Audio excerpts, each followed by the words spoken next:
without further ado, I am gonna start with Miss Fears, ladies first. And my question is, does age matter? And when should we start to focus on building financial wealth and wealth creation? When's the best age to start? Great question. And I get this question a lot. Um, my school of thought, and this is my personal school of thought, is that age does not matter. And I advise people, especially when I'm talking to people who have children, that if you have a child that you pay to take the garbage out, and you pay that child because they clean up their room, and it's worth paying them because otherwise it would be a mess and really unbearable, then you have a child that has earned income.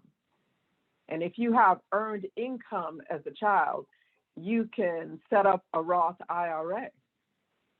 And you may be below the level where that you're taxed, more than likely that you are.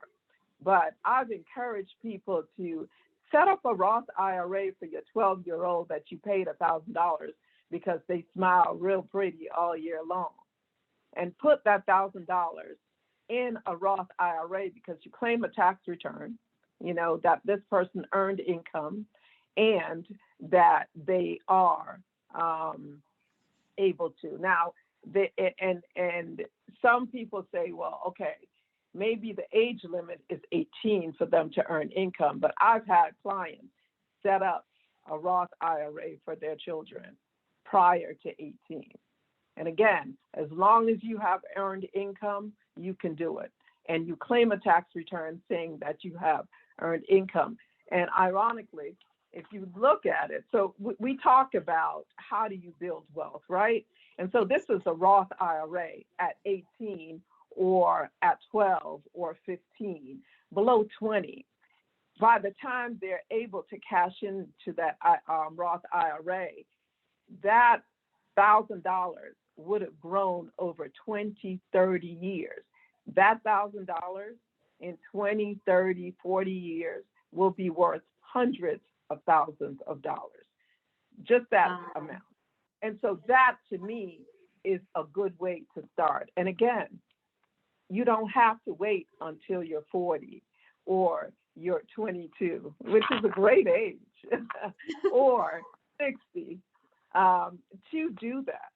You can start very young. So to me, the question is, you're never too young to start. Right. And see, the of a Roth is that the money that goes into that Roth IRA, it goes in after tax dollars. These are dollars supposedly that taxes were paid on. So they grow tax free. So when you take it out, you put it in at, say, 18 years old, and you take it out at 59 or 60 years old, and it grows to be $500,000. You pay zero taxes on that money because you do not pay the growth of the money when the principal that was put in is after tax. Okay, that is definitely something that I'm considering for my son. So I'm just asking for all the parents here. I have a 1-year-old. Can I open a Roth IRA for him? Now, I'm not sure about one thing we need to make sure of is there a limit by IRS in terms of earning an income, right? And we're not trying to violate any child labor tax laws, right? Right. But if there's a child labor tax laws to violate, then yes, you can. Okay, all right. That's something would need someone that has a legal background to tell us. Absolutely. Child tax law, labor tax law. Okay, absolutely. Okay, so my takeaway from that is just make sure that we all have a Roth IRA opened from as early as we can. As early as you can. Okay. And that's money, they're not touching it, right? not And touching it's it. So we can't touch that there. money. Right. Well, they can't because it's for retirement. Supposedly, it's an individual retirement account with after-tax dollars, and you do that. If people think about how much money they spend on children, buying them McDonald's or ice cream or just little things, put that money and you put it in a vehicle like that and let it grow for them. It will be incredible. And I would be happy to model for anyone what that growth would look like in 20, 30, 40, 50 years. So my last question with that vehicle, are you ever too old to open one? Like So if you're 60 or 70, do you right. still have that opportunity or? So the difference between a Roth IRA and a traditional IRA, with a traditional IRA, and the age limit just went up, you have to have required minimum distributions, right? And so the age for that was 70 and a half. When you reach 70 and a half, you have required minimum distributions. You must take a certain amount out per year. With a Roth IRA, as long as you're still working, you don't have to take that money out. So the required minimum distribution does not apply to the Roth. So that, again, so that's even a better vehicle, even for that reason. Okay, all right, that's very good to know. And if anybody has any questions about that, please feel free to put it in our chat and we'll address those questions accordingly. Okay, so I'm gonna move along to Mr. Escoffrey. And I know that your specialty, Mr. Escoffrey, is real estate. So my question for you is similar age. Like what age should we start thinking about real estate, investing in real estate, home ownership, and basically how can we build wealth that way? I'm going to answer the question, Suen and audience, a little differently. Okay. Because one of the things I say to individuals that I speak to is that everybody say, I want to build wealth. And I would say, why? Why do you want to do that? Because it seemed like it is the thing to say. I am saying before you say that, I want to build wealth, or before you consider the vehicles that you want to use to build wealth, it's like going from here to New York. You know your destination. So I'm asking you, when will you know that you have built enough wealth? Do you predetermine what your lifestyle is going to be and then start building towards that? Like Mr. Jordan, he decided he was not going to be an employee early.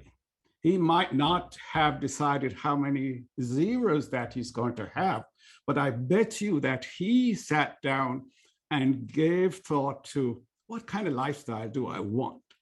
So building wealth is to support the lifestyle you desire. So for everyone, that could be different. Some people need $1 million, some need 2, some need 3, some 300,000 is more than enough. So it depends on what you want to build wealth to support. Building wealth, as someone asked me, when you have enough money that you do not have to get up and go to work, and your cash flow every month is enough to cover all of your expenses, your lifestyle, and then some, then you're wealthy. So you could be wealthy just making $50,000 a year. You could be broke making $500,000 a year. So my takeaway here is decide before what kind of lifestyle you want. And then you say, I'm going to build a path to be able to afford it. There is a gap. This is where I am, and this is where I want to be. Now, what vehicle? I chose real estate. I chose real estate because I'm lazy. I'm a lazy guy. So I don't like reporting to people. I don't even like people reporting to me. So real estate is a transactional business. Everyone tell you you can build wealth in real estate, and people go up and pay thousands of dollars for programs. And with the program, they don't have any money to buy their first piece of real estate. They have a lot of books and manuals and all of that. So I say to you, meet the person where they are today. Real estate is an exceptional wealth building vehicle. But the way it is being promoted, you would think no one ever loses money in real estate. And Mr. Jordan, you probably can testify that there are people who have lost money and people who will continue to lose money because they do not understand the first thing in any wealth building strategy is education. I've got to get educated. Where am I? I often talk about some other gurus, and they say, save, save, save, save, save. And I said, I wonder if they realize that at $15 an hour, some people can't even make ends meet, much more have anything left over to save. We have a tremendous wealth gap. The real estate is a big factor in bridging that gap, but you have to be smart about it. You cannot believe every story you hear about how someone make a killing in real estate. Real estate has been good to me personally, but have I fallen down? Have I made mistakes? Yes. I have made a lot of mistakes in real estate. I had a huge portfolio of real estate in Atlanta. And guess what? Even with an MBA, I was so leveraged that when tenants didn't pay, I felt the blunt of it. So just don't say, I'm going to buy, $1 billion worth of real estate without saying, wait a minute, what does that mean? What's my leverage? What is my cash flow? What is my security if a tenant moves out and I have to carry that mortgage myself? So you have to analyze. You have to analyze every transaction before you pull the trigger. Oh. Of course, real estate has the benefit of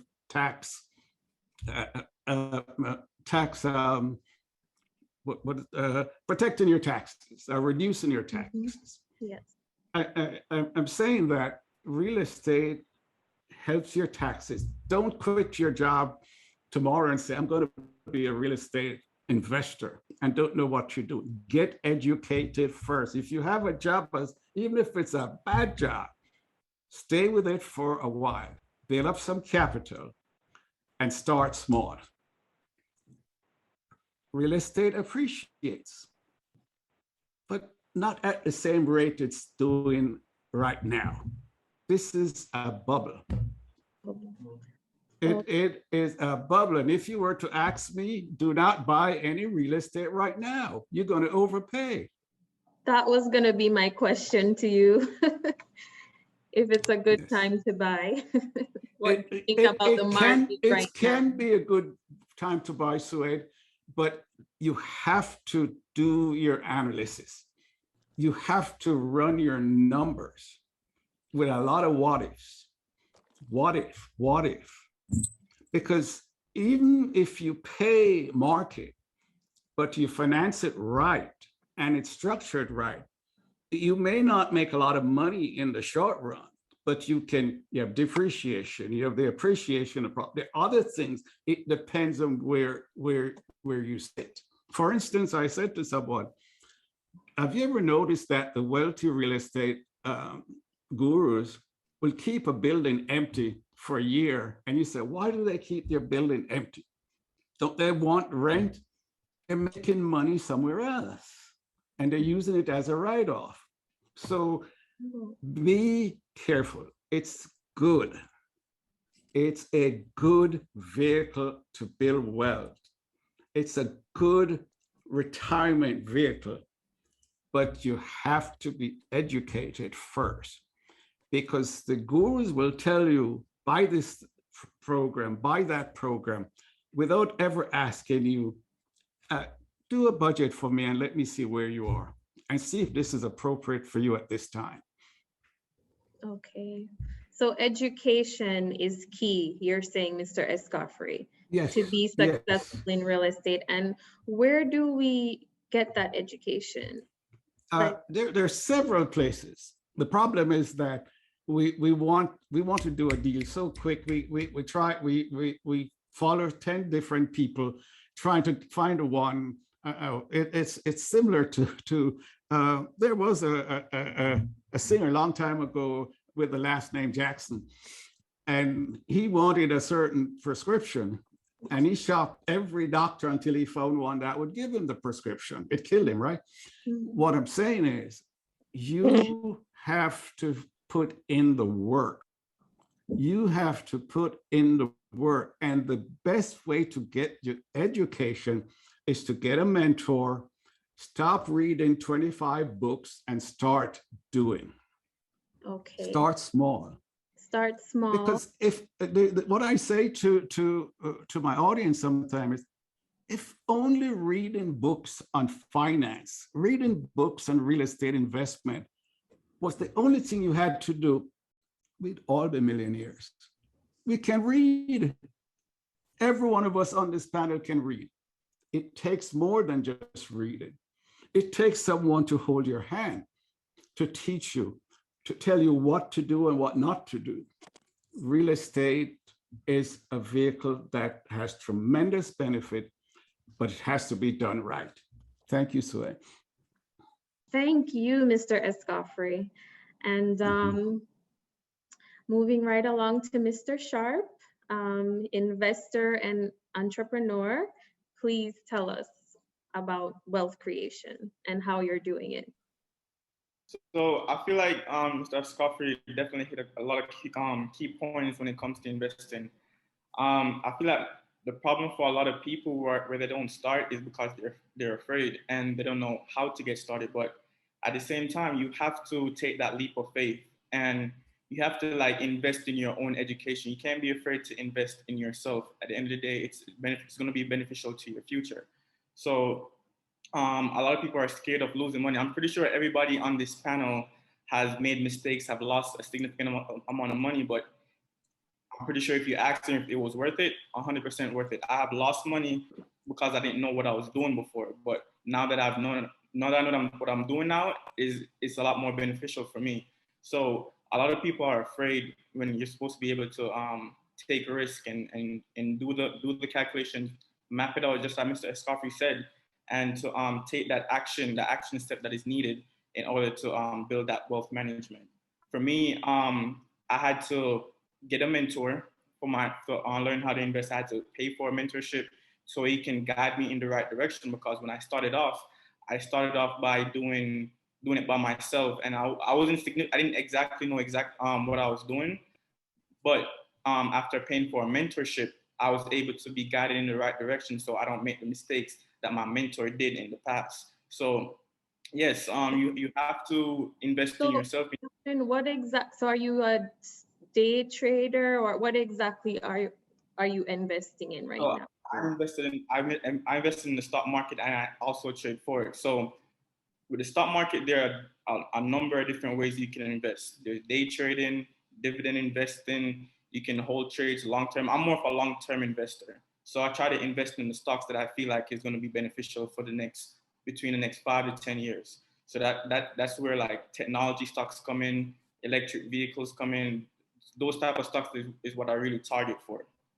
Okay, so you said so how did you get interested in that area, and how did you go about knowing that you needed a mentor to be successful?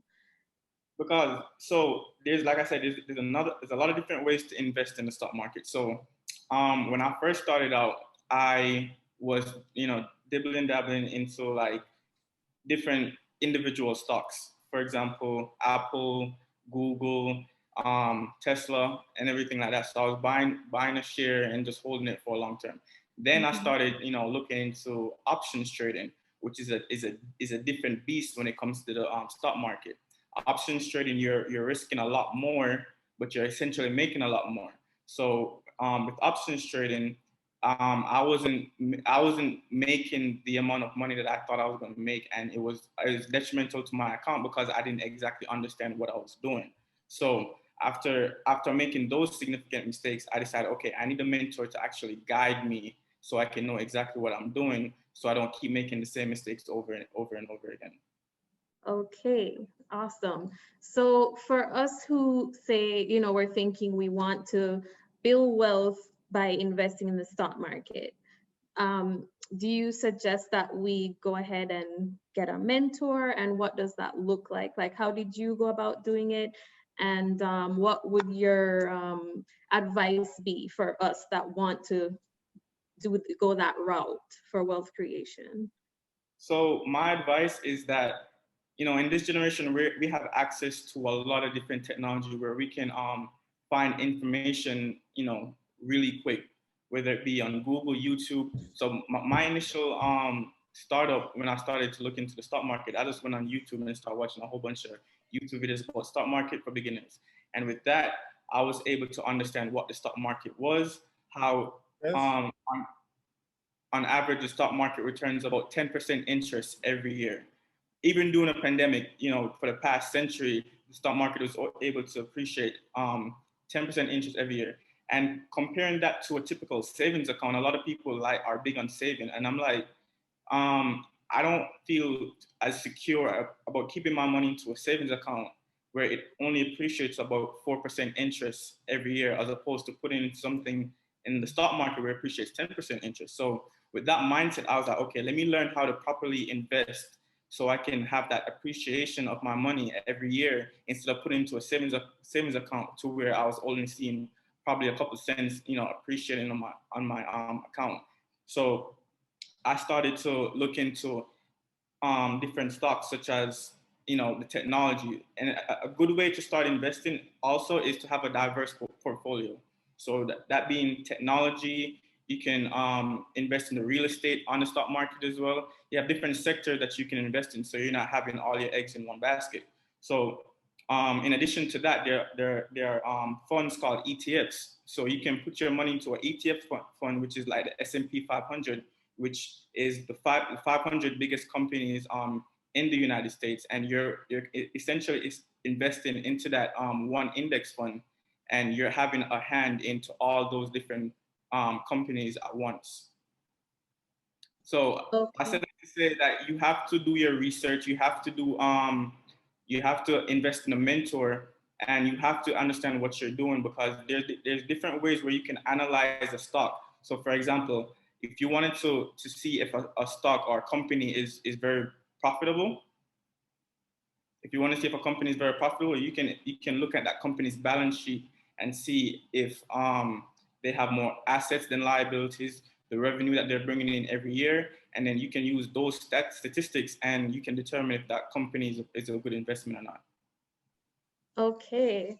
All right. So right now, I just want to sum up everything for the people who are just joining, and then we could take some questions, because I know there's some questions in the chat. So Ms. Sonia Fair said, right now, everybody needs to have a Roth IRA. You can open that for your kids. I mean, there's some restrictions, and that is a very important thing to do right now, to have a Roth IRA. Mr. Scarfrey says real estate investment is very important and a great way to build wealth, but we all need to be educated first.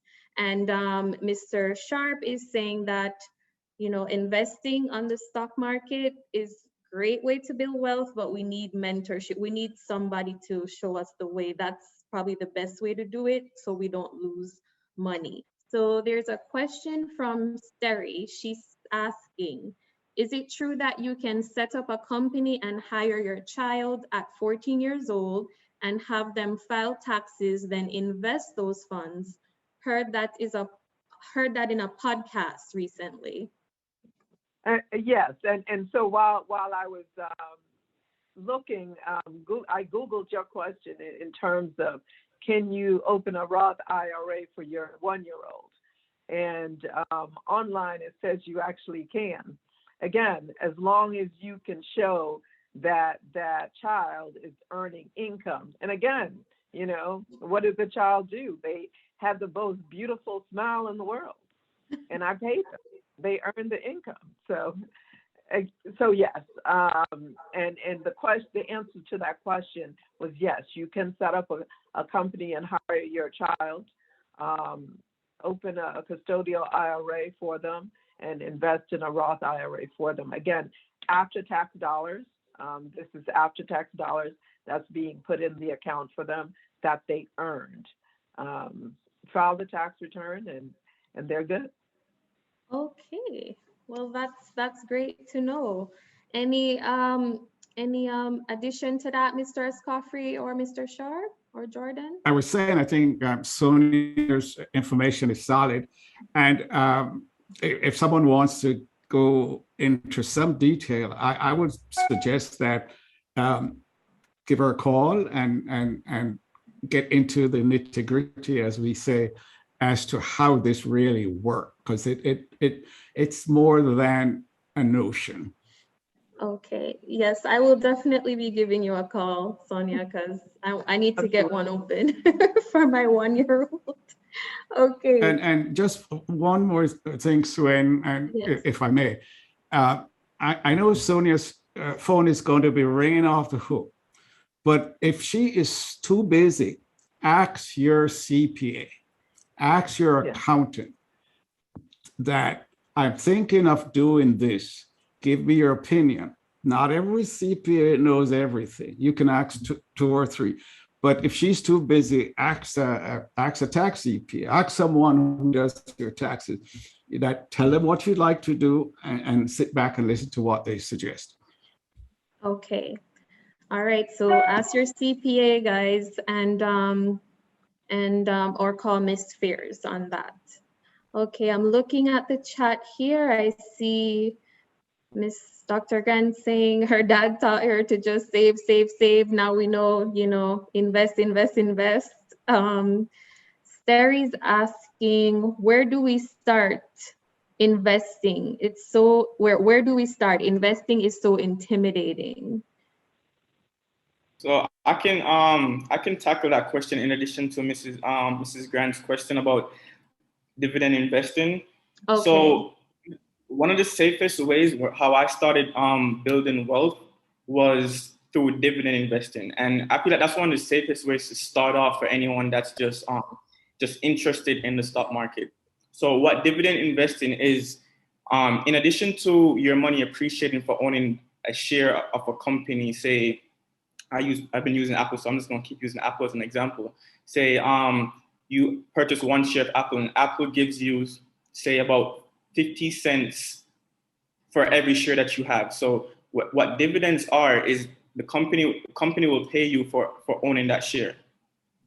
So I have one share of Apple, and they give me about 50 cents every 3 months for having that share, in addition to when the company appreciates.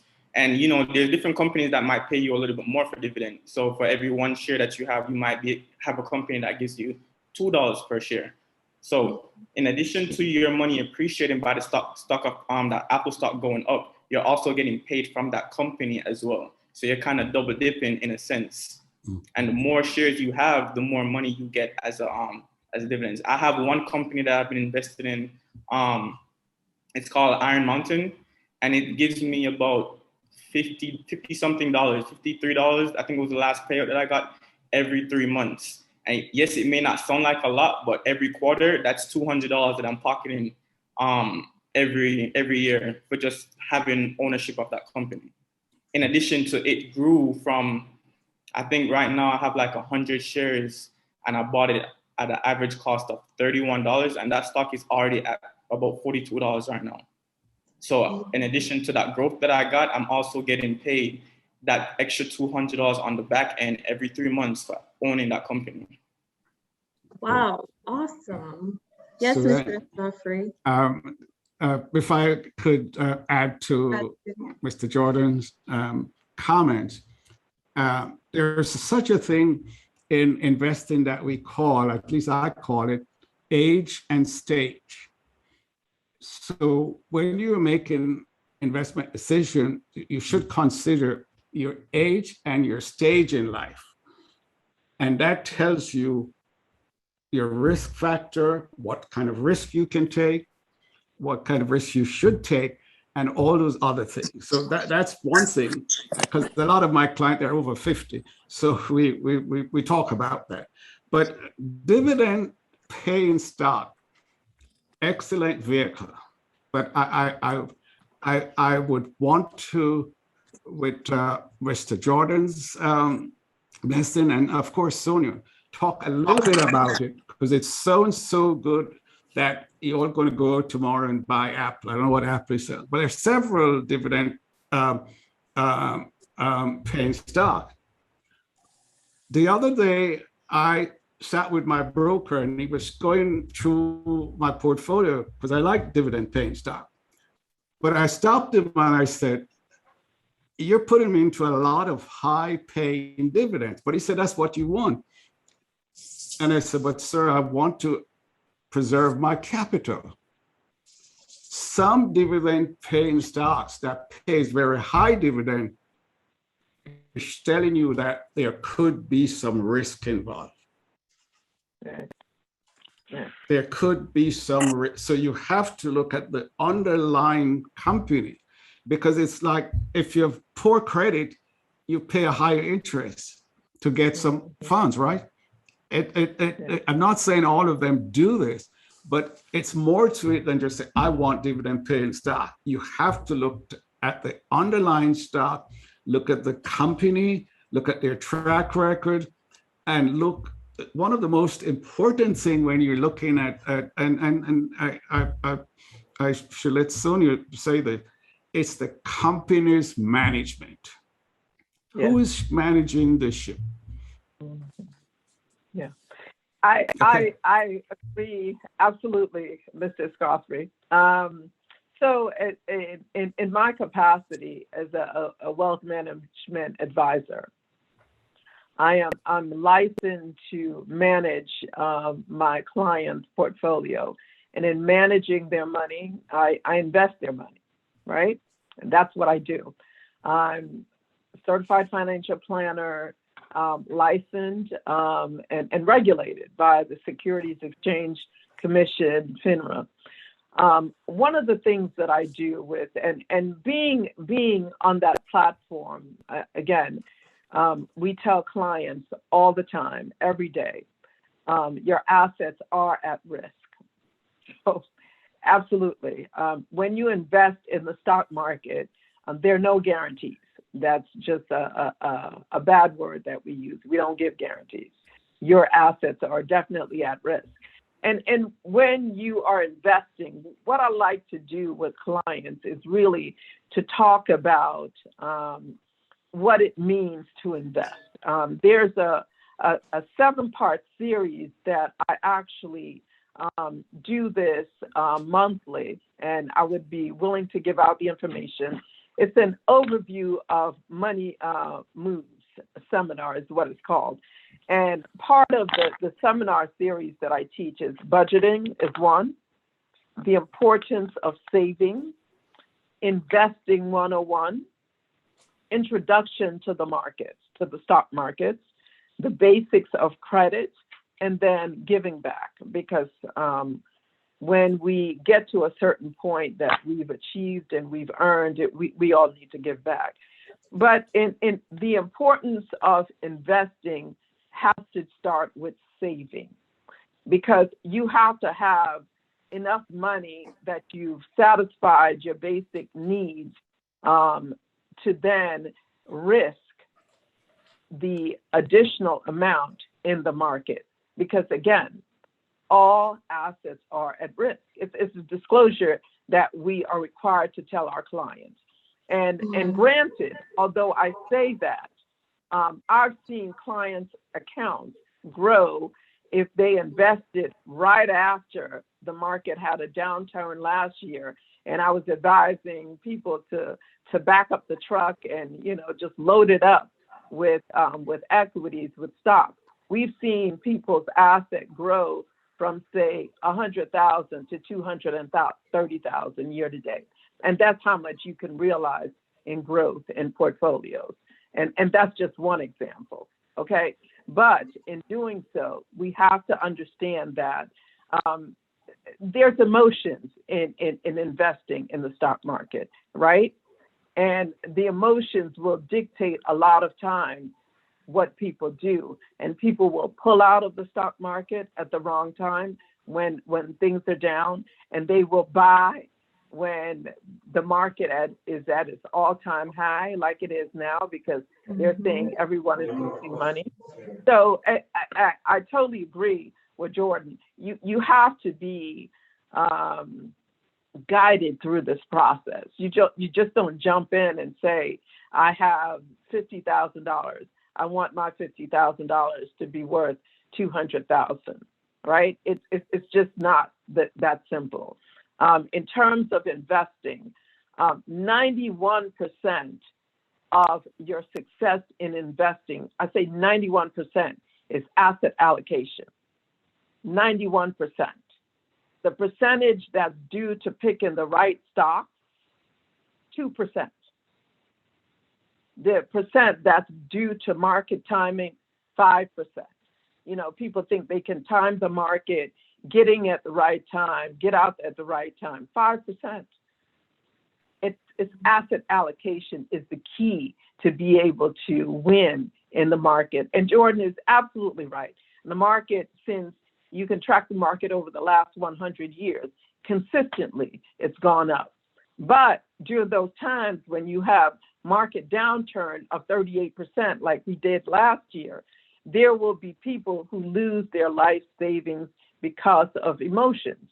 They get scared. They don't think it's going to continue to go, and they pull out while the market is down. They can't time the market to get back in at the right time, and they lose. Okay? So these are the things that you must understand. It's not just jumping in and we're going to make a lot of money. Bitcoin is really, you know, it's the thing. Let's buy some Bitcoin. Let's get in on the cryptocurrency. It's great, and there are people who to win, but again, you have to understand. So I'll send out the information for the seminar series. I think it's important to save, to budget, to know what your net worth is. Assets minus liabilities is your net worth. Do you have a positive net worth? Are you in a position that you can invest in the stock market? Because if you don't know that, and if you are not in that position, I would not recommend that you start investing in the market. Sonia, if I may I go? Yes, go ahead, Mr. Stewart. Yes. No, I was hoping I hear some tips of how to minimize loss. So in the 90s, close to 2000, when I was just older than the gentleman Jordan, I was in the stock market heavily. Okay. I was doing good, just doing good in the stock market. And I remember for 10 years straight, half of my salary I got as a bonus. And I put it in the stock market, buy new stocks here and there, was doing great. And in 2008, people say you must know the right time to get out, but when is that right time? What I'd like to hear is, when is the right time to get out? Is there a formula say when's the right time? I mean, I lost within the space of 5 months. I lost all of it. My friend and I, who was in it, he got some money, but I lost all of it. So my point is, we're not talking about, I believe now in building a product, and I'm having a product. That's why I'm creating wealth now, by having a product that people want that way, because I went to the stock market thing, just older than Jordan. So Jordan say now he's 20 odd, and somebody say, just go buy stocks. You could lose your life on stocks. What I like to hear is, what are the signs to minimize loss in the stock market? Asset allocation. Again, I just said it. So diversification is the key to minimizing loss, right? So you're in the stock market and you're invested, and we look at the total portfolio, right? When we're looking at investing.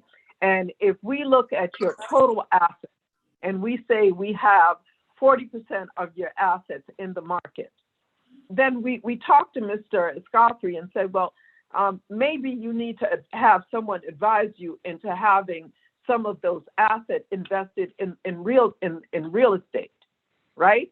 And so you have that as a part of your portfolio. Again, we need to diversify because with the stock market, and Jordan mentioned this the earlier, options. And a lot of people don't understand options, and I'll try to break it down really quick for you. So an option is, okay, the market is perfect example right now. So you have a house, right? And you have someone approach you and say, I want to give you $500,000 for your house. And you say, well, my house really is not worth $500,000. It's worth $250,000. And this person say, I guarantee you, or I'm telling you, your house in 1 month is going to be worth $500,000. And what I'll do is I'll give you $5,000. And that's an options contract for the right to buy that house in 1 month if it goes up to $500,000. And you said, okay, I'll take that $5,000 option for you to buy my house. In 1 month, your house is worth $450,000. It went up, but it's not worth $550,000 or $500,000. You keep that $5,000 options that they gave you. If, however, your house went and it was worth $500,000, you would be forced to sell it to that person. But you get the $5,000 and you get the appreciation in the value of the house. People make money by writing options, covered call. That's a covered call strategy. So that's one way to make money in the market.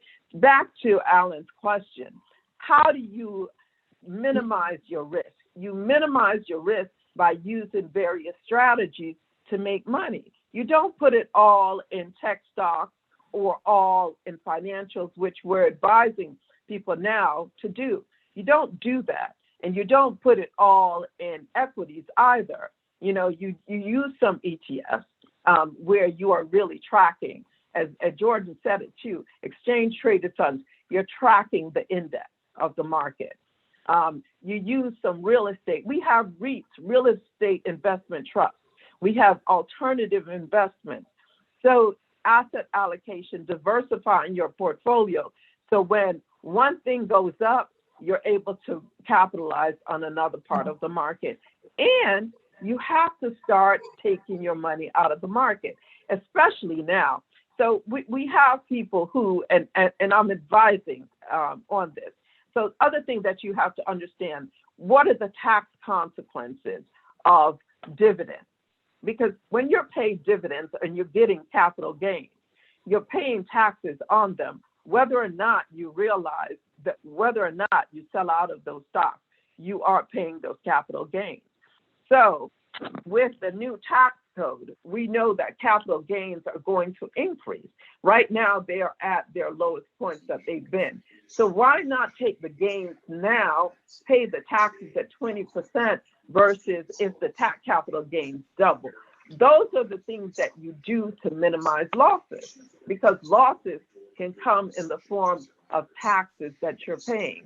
What are tax efficient vehicles that you can invest in to also minimize losses?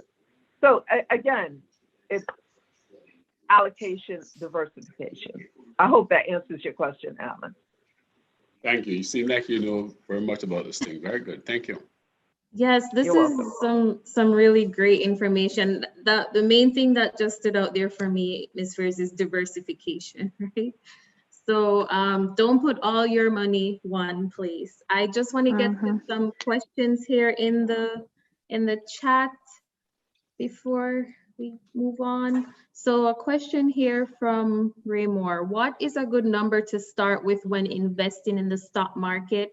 or even real estate to see the return that you want, that would make sense? And how little, like, what's the least amount you could start with, really? Like, can you start with $100, or does it need to be $5,000?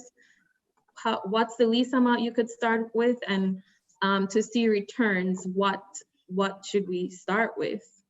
Real estate for you, Mr. Escoffrey, and then with the stock market for Jordan. Okay. The question is put in an interesting way, because it leads with what kind of return can I get?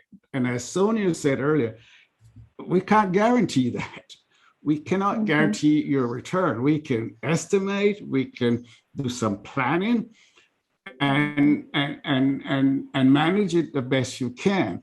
But to say you get this much return, you have to look at historically, what has this industry done? So as far as real estate is concerned, one of the sweetness of owning real estate is leverage.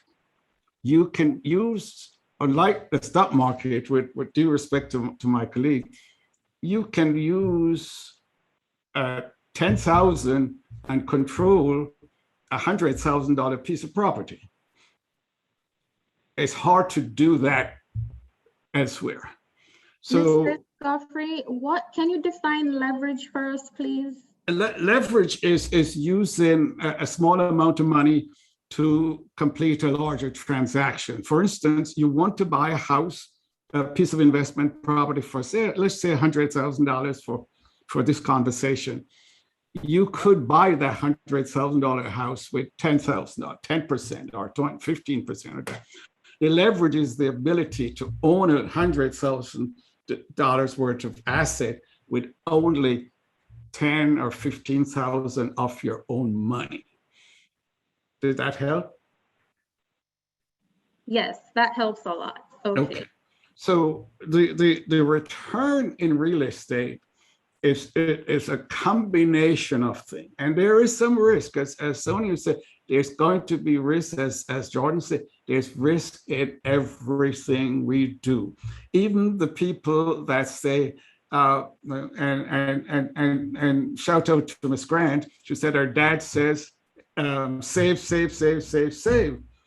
But I want each and every one of you, when you go to Whole Foods, Publix, or Kroger this weekend, compare what a loaf of bread is selling for today versus what it sold for a year ago. That's a good example of what inflation is. Your money buys less goods. Real estate is an excellent hedge against inflation. Okay, so the return on your real estate asset is a combination of cash flow, appreciation, depreciation, and some leverage. Now, can I tell you that if you want, to earn $10,000 a month and sit back and play rock-a-bye baby? Yes, you can build that kind of portfolio. As Sonia said, we can be direct owners. We can have buy into REITs. We can buy into all kinds of. We can buy triple net leases. There's a number of vehicles. If you want to be hands off, you don't want to dirty your hands in fixing toilets and all of that. There are other vehicles, but you can make a good return. What I tell individual is, you make your profit when you buy. Do not overpay and say, well, it's going to go up. It's because it's not guaranteed. It's not guaranteed that it will. I don't have to remind us of 2008. Everything went south.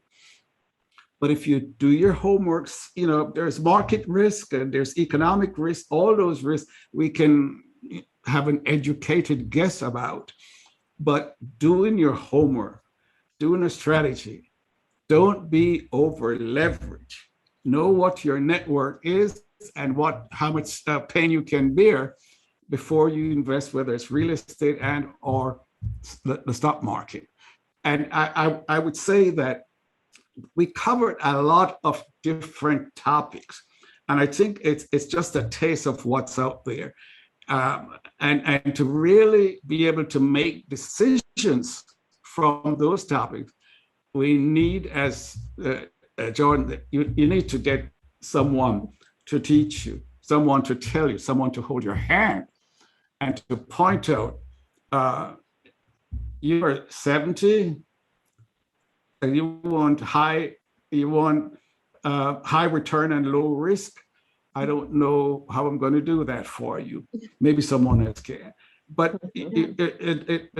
there's just this nuance that you have to know where you are, what kind of risk your heart can take, how much money you want to get started, and over term, you can have a financially secured life with not dividends, but cash flow from investment property.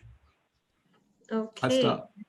It looks like we need some master classes offered by you guys to continue this education, because it's lots of information here. Yes. So what is the least amount of money we could start with, Jordan, to invest? So I got a a caveat to what Mr. Escoffer is saying. Like, you have, well, first, to begin investing, you have to talk about psychology. Psychology is very important when it comes to investing. And I tell people all the time, do not invest money into anything that you're not afraid to lose. You can't put your money in the stock market and just hope and watching the stock or whatever you're investing every day and hope and pray that it's going to go up. You have to make strategic investments and just let it happen, because you can't just invest in something and just keep hoping that it goes. Nothing is guaranteed. And it's all about probabilities. You have to do your research and to see, okay, if this is a good investment or not. And even if you do lose, always look at it as a learning opportunity to see where you went wrong and where you can get back in either with real estate, maybe at a lower cost, or even with a stock at a lower cost. So like when you say what's a good number to invest in, it's like for the stock market, you can get into a stock right now for $10, but are you going to see that type of return that you want? No, of course not. If you want to see that big of an increase on your return on investment, you have to make a significant more or a larger investment. So it all depends on what your psychology, your mindset can handle. I feel like a lot of people, they don't know what their target value is as far as what they want to live off financially, like Mr. Scoffer was saying. And I feel like I tell a lot of my generation as to, they need to create like a vision board to see exactly what they want in life, what they want to accomplish, get a dollar figure number that they want to live off, what can, the number that they can use financially so that they can sustain every year, see what you want to accomplish, what kind of investments you're looking for, the type of lifestyle that you want to live. That's very important to know where you want to go. And based off that, after you do your calculations, do your assets and liabilities, then you can see how much money you can really invest in. You know what I'm saying? So you say you're not really like contemplating, okay, am I going to lose this money or not? You have to do your initial research to see, if you can afford to stomach, this potential loss that I may have doing this investment that I'm making. You have to think about it, psychology. Think about your psychology, your mindset, everything like that. You can't just be scared to just put money in and expect it to go up automatically. There's nothing is guaranteed in this market. Okay, good points there, Jordan. Psychology. So it's all what you can lose, what you can take losing, but you can also make a lot too. So, okay, so I'm gonna get back to these questions before we move on. From Steri, they're asking, does anyone know about bonds? Is it safe? When is a good time to invest in bonds? That's another vehicle. Who would like to answer that? So I can answer that. So bonds are fixed income vehicles, right? And what fixed income vehicle offer is just that, fixed income. So there is a predetermined yield that you're paid to invest in bonds. I guess the irony in today's market is that you are able to earn as much income in dividends as you are in that bonds are paying. Bonds are not really paying much at all. And to really get any yield or that significant or that is worth it on bonds, then you have to get to high yield bonds. And what are high yield bonds? They're almost junk bonds. And so, for instance, where you get bond is a debt. That's what it is. It's a debt security. So the government needs money to build a bridge, or they need money like they did the bond for Georgia 400 when it was first here. And they guarantee you a certain percentage on the money that they borrow from you, right? And so that percentage that they guarantee is what you earn on a bond. Now, are bonds as risky as stocks? No, they're not as risky because you get the income, that guaranteed income. That word that we say is not such a nice word in our market. But the bonds can also reduce or lower in value. A great example was Puerto Rico. So the debt that Puerto Rico issued a couple of years ago, right? They guaranteed you a certain amount of income if you invested in the municipality. Puerto Rico's debt became so worthless that the bond values went down. And so although people were paid this income, the value that they were supposed to maintain, so the bond that they bought at $100 at maturity went down to be $70. And although they were paid the guaranteed income monthly, at the end of the day, they lost money. So it's a fixed income vehicle that you can still lose money on because of the valuation of the underlying thing that you're giving your money, you're investing your money in. Yes. So bonds seem like someone is asking if the interest rates affect bonds. Do you just get less return with bonds as well? So bond rates are inversely proportional to interest rates, and traditionally they have been. And so when interest rates go up, it's almost like a seesaw. Bond value goes down, right? When interest rate goes down, bond values supposedly go up, except for 2020 and 21, where bond values are not going anywhere. I mean, and so it's and the longer the duration, and this is the biggest key with bonds. The longer the duration of the bond, the more the risk is, and the more you get paid, right? And so it's like a seesaw, right? I don't know if you all are familiar with the seesaw, but if you go out on the far end of a seesaw, the seesaw is going up and down like this really fast, right? If you're at the base of the seesaw, it's not moving at all, right? And so the base of the seesaw, that's the short duration bond. And this is where we have cash or cash equivalent bonds. So you'll hear that term, short or ultra short duration bond. The terms of the bond is 12 months or 24 months before they mature. The duration is short, and you get paid maybe 3% on that bond. And you get a bond that has maturity of 10 years or 15 years. The duration is longer, the volatility is more, but you get paid more money on that bond. That's a 6%, 7%, 8% bond. That's how bond works. I hope that's good enough. Yes. And I want to get one more question before we wrap up. This is a good question. How can owning a business help someone create wealth? And what are some things to consider if going into real estate? So I know, Ron, you could definitely help us with the real estate, but owning a business, is there any wealth creation aspects of that other than, you know, having a product? I think, Suen, that owning a business and investing in real estate are two of the key ways to build wealth. So let's talk about owning a business.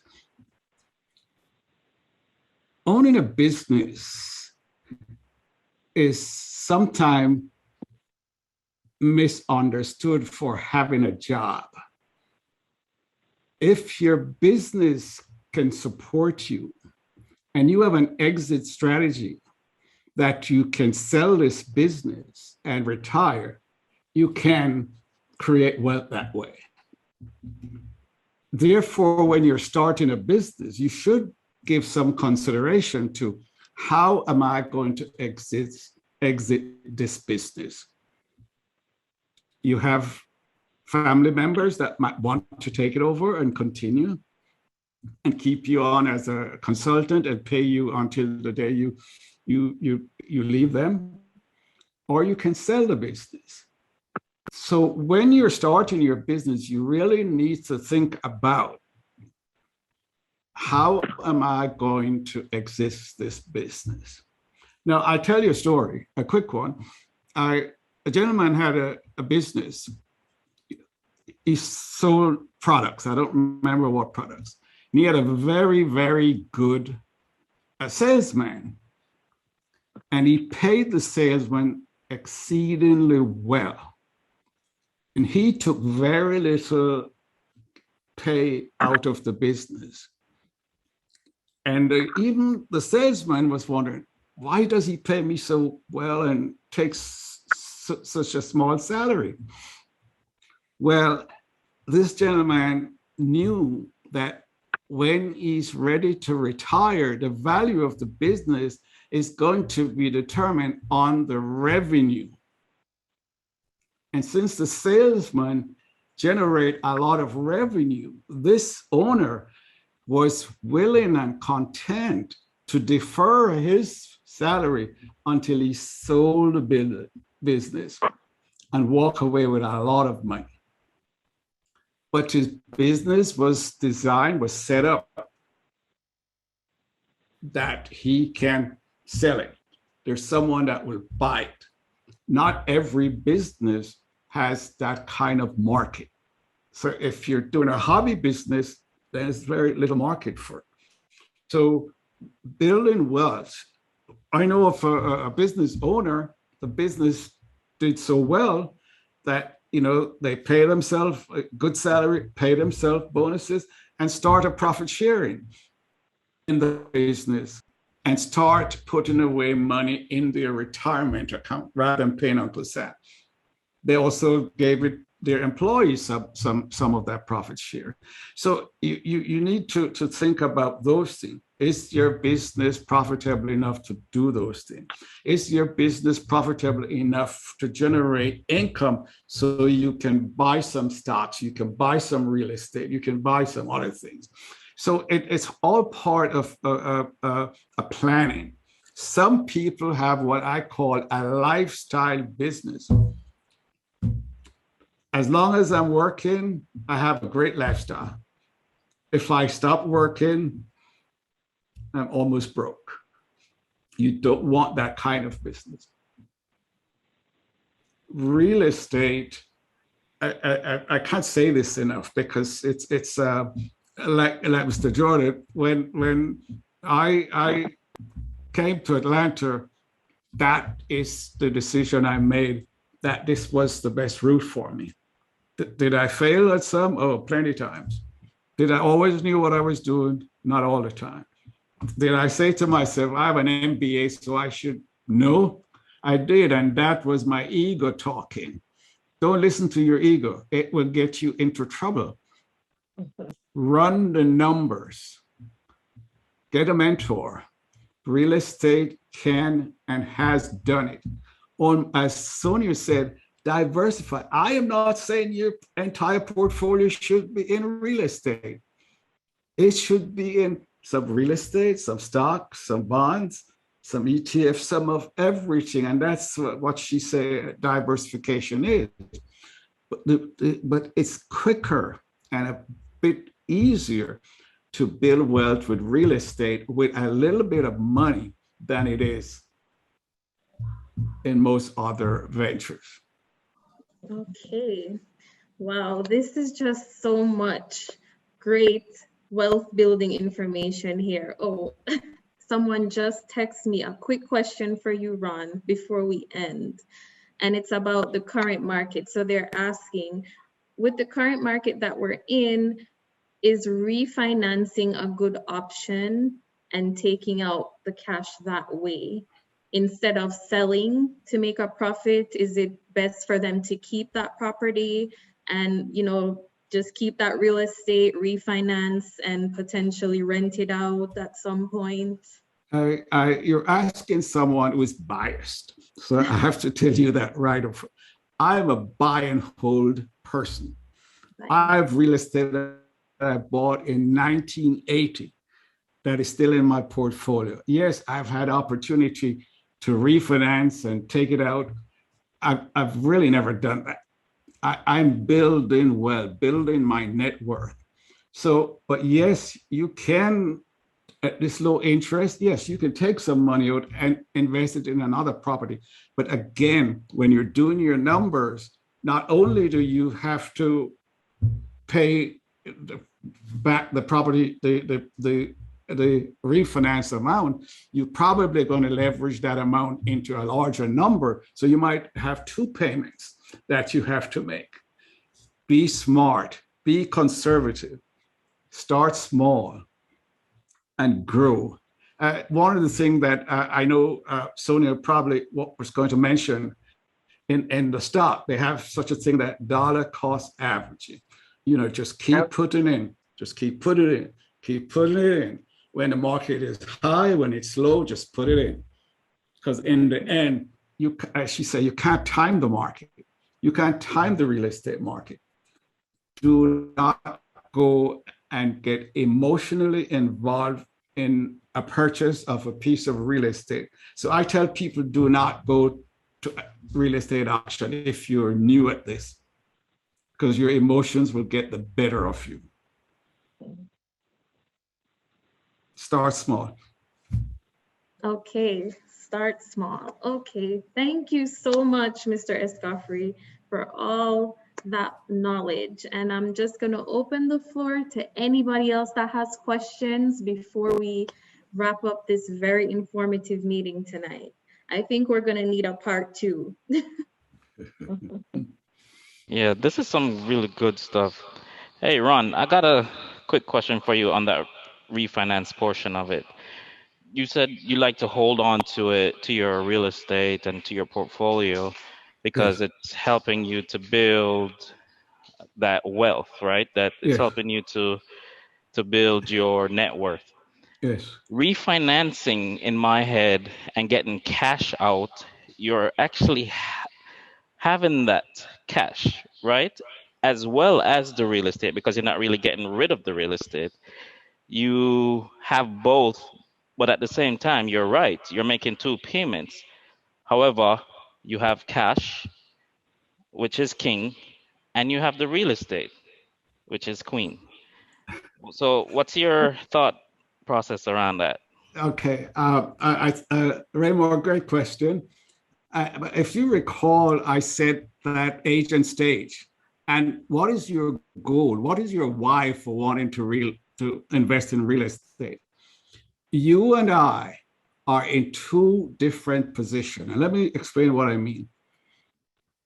I have no corporate pension.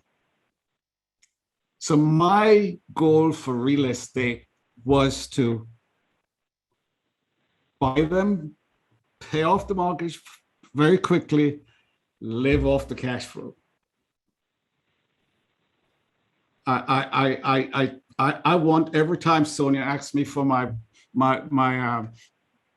net worth statement, it gets bigger, because when you take out the loan from your existing portfolio, it shows on the right side of your balance sheet as a loan. If you bought the second property, right, yes, it could show an increase. But if you didn't, you could see a decrease. So you have to know, not because it's low interest, you can refinance and take and buy some more property, because I know you're not going to hold the cash, because inflation will eat that up in no time. You're probably going to reinvest that cash into something else. But you have to take into account all of it. Will the cash flow from whatever you're investing in, and notice I say cash flow, because that's what you pay your bills and pay your expenses with, is that sufficient to service any debt that you may have, both the first and the second, and still make a profit? Did I answer, Raymond? Good stuff. Good stuff. Yeah. Can I say something really quick? I think this is very important that people just keep in mind. So when we talk about wealth, right, we really need to start thinking about what does that mean? So studies have shown in our community, especially, that we've had tremendous assets, cash flow go through our community. And, you know, we will see people that live in $1 million homes, right? Well, house is worth 1.5 million. And they have vehicles that are worth, you know, they drive a Bentley, and they, you know, they have all the trappings of wealth, and they walk around with $1,500 purses and those kinds of things. But where wealth is that net worth. When you take your assets and you subtract your liabilities, and you really truly have a positive net worth, that's wealth. Because if you owe more than you really have, if your liabilities is greater than those assets, you don't have any wealth. And we have to be conscious of that. What Ron said is that he would take the house, pay it off, right? So he doesn't have any liability on that house, and it's purely an asset, and his net worth keeps growing. We have to think about that, because that's the basic to building wealth. Saving, paying off the debt, truly have an asset. To imagine that you live in a home that you're not paying any debt on, that's wealth. That's true wealth, because it gives you the freedom to do so much more. And that's what the aim should be. You know, let's get that net worth on the positive side. Let's get rid of some of these liabilities and free ourselves. And then the other thing that we have to do, can we get to 800 credit scores? If we can do that and we have positive net worth, trust me, you have wealth. I just want to say that. Thank you. Can I make a comment on that? Absolutely. And I missed some of Sonia's nuggets. So I imagine that they were very worthwhile. And I think I did hear just a little bit about our community. But two things that I'm very passionate about. And building wealth with real estate is one of them. And financial education is the second one. But I'm also passionate about our people of color. A lot of us have been listening to gurus for years, buying their products, going to their seminars, doing a lot of stuff. And we are no further than when we started doing that. And you know what of the reason why that's the case? Their programs, their teachings, their stuff isn't designed for us to grow wealth from. They don't meet us where we are. For you to teach someone to grow wealth, you have to know where they are. You have to know their profile. You have to know their income. You have to know their network. Owning a house, regardless of how modest it is, can be the first step in building wealth.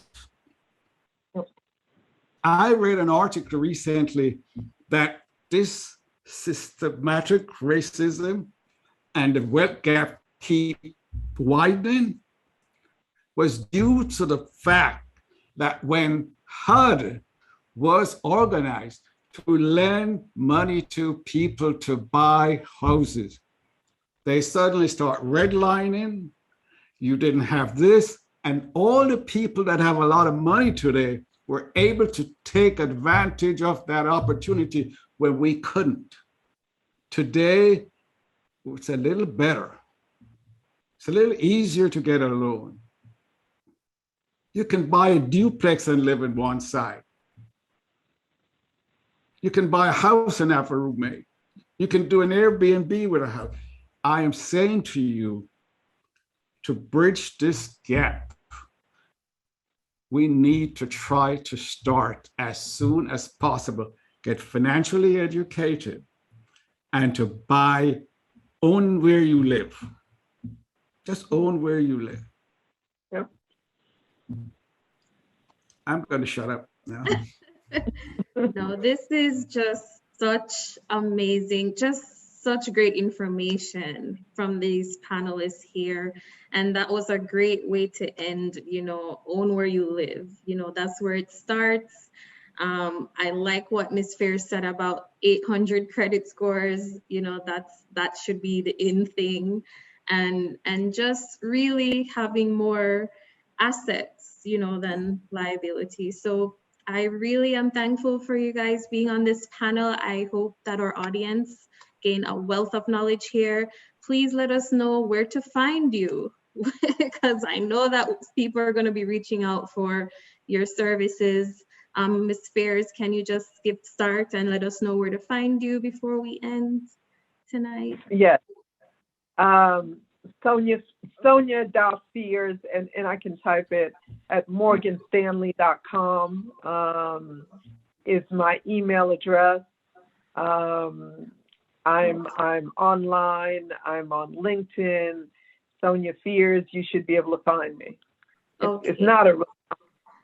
Oh, and I think Brianna did put it in the chat. I'll ask her to do it again. Your information. And Mr. Escoffrey, where can we find you? RonEscoffrey.com. It's RonEscoffrey.com. Email is ronescoffrey@gmail.com. And like Sonia, I am on LinkedIn, just not as beautiful a picture as hers. Okay, and Mr. Jordan, where can we find you? And yes. I'm only on Instagram, so millennials, right? Right. But I think Brianna has already put the information into the chat. But yeah, I'm on Instagram, and I'm able to help anybody that asks me any financial information about the stock market, and I'm always willing to help. So, yeah. And Suen, I just want to give my cell is 404-626-1425. All right, so I just put it in the chat for anyone who wants to give Mr. Escoffrey a call.